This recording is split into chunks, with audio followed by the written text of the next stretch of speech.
Letter to Valentine's own self. The joke, he said, is as invisible as a weather clock on a steeple. He meant to say that it was very plain, and he went on to say exactly what it was. If master will write her love letters, he must answer them. On the arrival of Proteus, he was introduced by Valentine to Sylvia, and afterwards, when they were alone, Valentine asked Proteus how his love for Julia was prospering. "Why," said Proteus, "you used to get weary when I spoke of her." "Ah," confessed Valentine, "but it's different now. I can eat and drink all day with nothing but love on my plate and love in my cup." "You idolize Sylvia," said Proteus. "She is divine," said Valentine. "Come, come," remonstrated Proteus. "Well, if she's not divine," said Valentine, "she's the queen of all women on earth." "Except Julia," said Proteus. "Dear boy," said Valentine, "Julia is not accepted, but I will grant that she alone is worthy to bear my lady's train." "Your bragging astounds me," said Proteus. But he had seen Sylvia, and he felt suddenly that the yellow-haired Julia was black in comparison. He became in thought a villain without delay, and said to himself what he had never said before: "I to myself am dearer than my friend."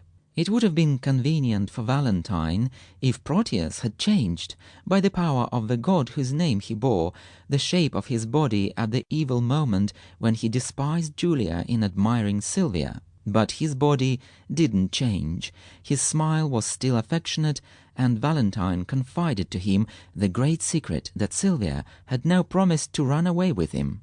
"In the pocket of this coat," said Valentine, "I have a silken rope ladder with hooks which will clasp the window bar of her room." Proteus knew the reason why Sylvia and her lover were bent on flight.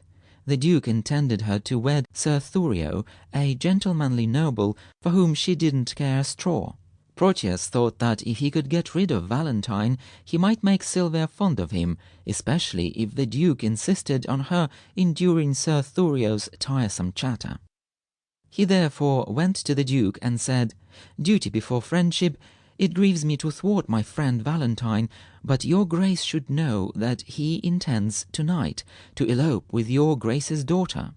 He begged the Duke not to tell Valentine the giver of this information, and the Duke assured him that his name would not be disclosed. Early that evening Duke summoned Valentine, who came to him wearing a large cloak with a bulging pocket. "You know," said the Duke, "my desire to marry my daughter to Sir Thurio." "I do," replied Valentine. "He is virtuous and generous, as befits a man so honoured in your Grace's thoughts." "Nevertheless, she dislikes him," said the Duke. "She is a peevish, proud, disobedient girl, and I should be sorry to leave her a penny. I intend, therefore, to marry again." Valentine bowed. "I hardly know how the young people of today make love," continued the Duke, "and I thought that you would be just the man to teach me how to win the lady of my choice." "Jewels have been known to plead rather well," said Valentine. "I've tried them," said the Duke.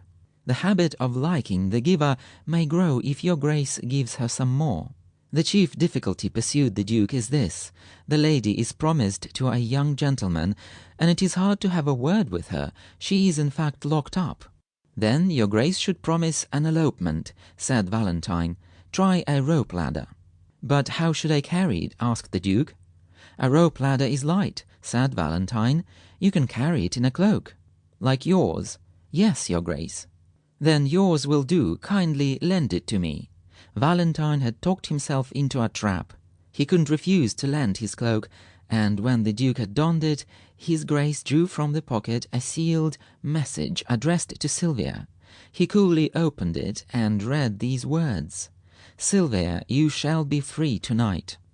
"Indeed," he said, "and here's the rope ladder, prettily contrived, but not perfectly.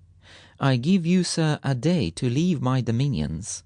If you are in Milan by this time tomorrow, you die." Poor Valentine was saddened to the core. "Unless I took on Sylvia in the day," he said, "there is no day for me to look upon." Before he went, he took farewell of Proteus, who proved a hypocrite of the first order. "Hope is a lover's staff," said Valentine's betrayer. "Walk hence with that." After leaving Milan, Valentine and his servant wandered into a forest.